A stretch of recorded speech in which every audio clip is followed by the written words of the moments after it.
英語聞き流し10分間、名作リスニング、英語テキストと MP3 ダウンロード、その他の物語は、ホームページよりご利用いただけます。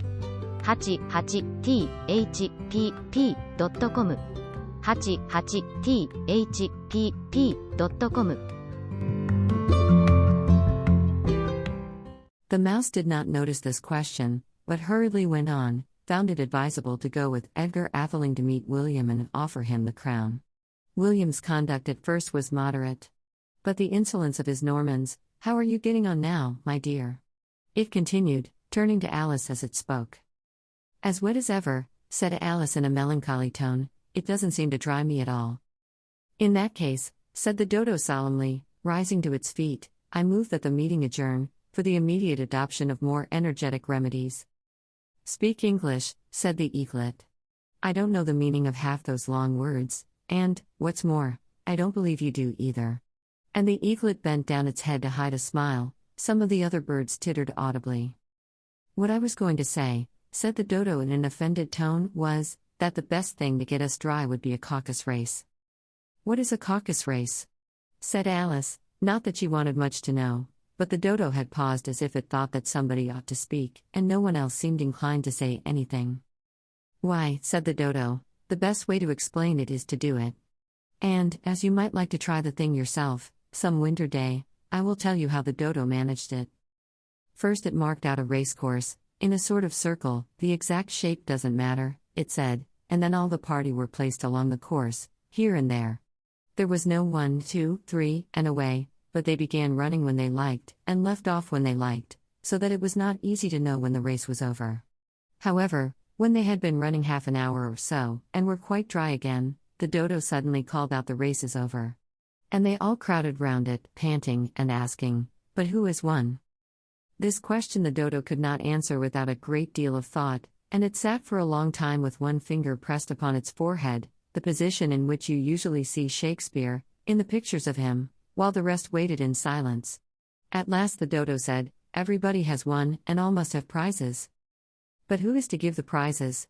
quite a chorus of voices asked.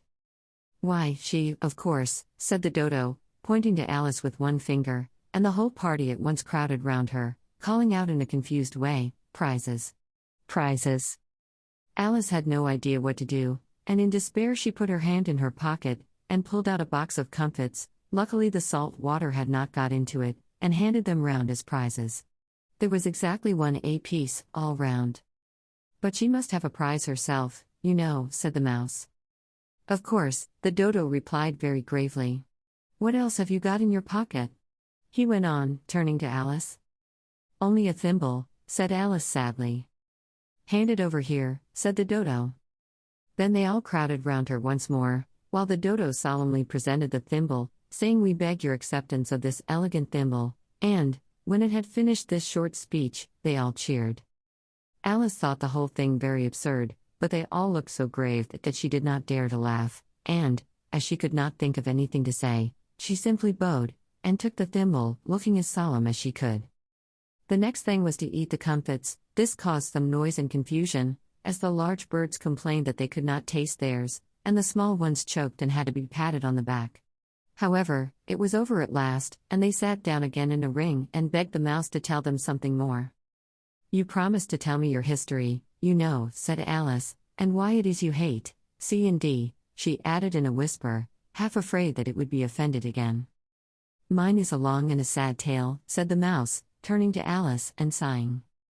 'It is a long tale, certainly,' said Alice, looking down with wonder at the mouse's tail, 'but why do you call it sad?' And she kept on puzzling about it while the mouse was speaking, so that her idea of the tale was something like this. Fury said to a mouse, that he met in the house, 'Let us both go to law, I will prosecute you. Come, I'll take no denial, we must have a trial, for really this morning I've nothing to do.' Said the mouse to the cur, 'Such a trial, dear sir, with no jury or judge, would be wasting our breath.' 'I'll be judge, I'll be jury,' said cunning old Fury, 'I'll try the whole cause, and condemn you to death.' 'You are not attending,' said the mouse to Alice severely. 'What are you thinking of?'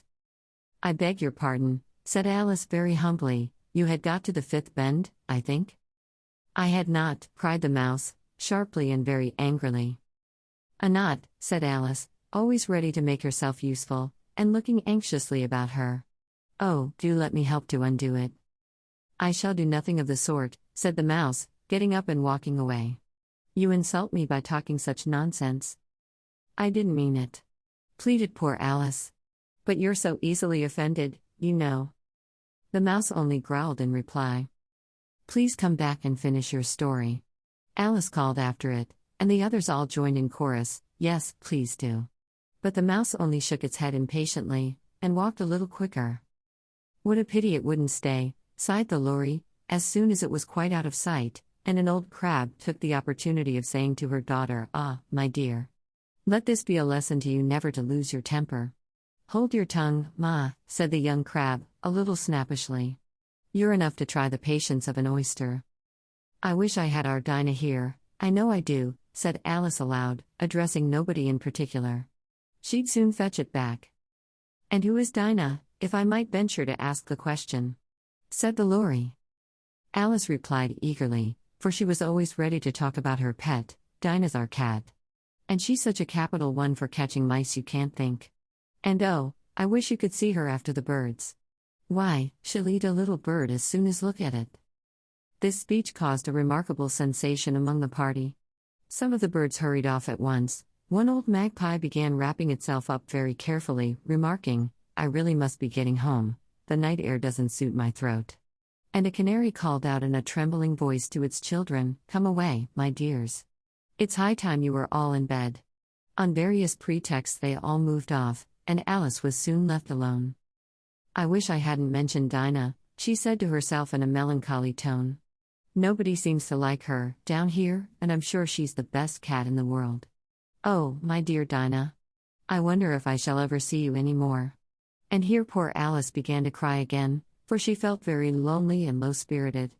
In a little while, however, she again heard a little pattering of footsteps in the distance, and she looked up eagerly, half hoping that the mouse had changed his mind, and was coming back to finish his story. Chapter 4. The Rabbit Sends in a Little Bill. It was the White Rabbit, trotting slowly back again, and looking anxiously about as it went, as if it had lost something, and she heard it muttering to itself, "The Duchess. The Duchess. Oh, my dear paws. Oh, my fur and whiskers. She'll get me executed, as sure as ferrets are ferrets. Where can I have dropped them, I wonder?" Alice guessed in a moment that it was looking for the fan and the pair of white kid gloves, and she very good-naturedly began hunting about for them, but they were nowhere to be seen. Everything seemed to have changed since her swim in the pool, and the great hall, with the glass table and the little door, had vanished completely.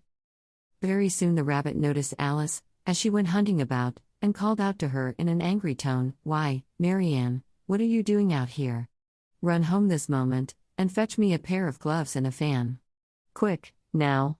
And Alice was so much frightened that she ran off at once in the direction it pointed to, without trying to explain the mistake it had made. "He took me for his housemaid," she said to herself as she ran. "How surprised he'll be when he finds out who I am. But I'd better take him his fan and gloves, that is, if I can find them." As she said this, she came upon a neat little house, on the door of which was a bright brass plate with the name W. Rabbit engraved upon it. She went in without knocking and hurried upstairs, in great fear lest she should meet the real Marianne, and be turned out of the house before she had found the fan and gloves. "How queer it seems," Alice said to herself, "to be going messages for a rabbit. I suppose Dinah'll be sending me on messages next." And she began fancying the sort of thing that would happen. "Miss Alice. Come here directly, and get ready for your walk. Coming in a minute, nurse. But I've got to see that the mouse doesn't get out. Only I don't think," Alice went on, "that they'd let Dinah stop in the house if it began ordering people about like that." By this time she had found her way into a tidy little room with a table in the window, and on it, as she had hoped, a fan and 2 or 3 pairs of tiny white kid gloves. She took up the fan and a pair of the gloves, and was just going to leave the room, when her eye fell upon a little bottle that stood near the looking-glass. There was no label this time with the words "Drink Me," but nevertheless she uncorked it and put it to her lips. "I know something interesting is sure to happen," she said to herself, "whenever I eat or drink anything, so I'll just see what this bottle does. I do hope it'll make me grow large again, for really I'm quite tired of it being such a tiny little thing."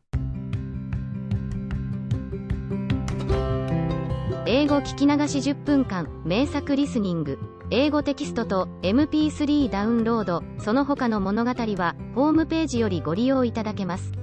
88thpp.com 88thpp.com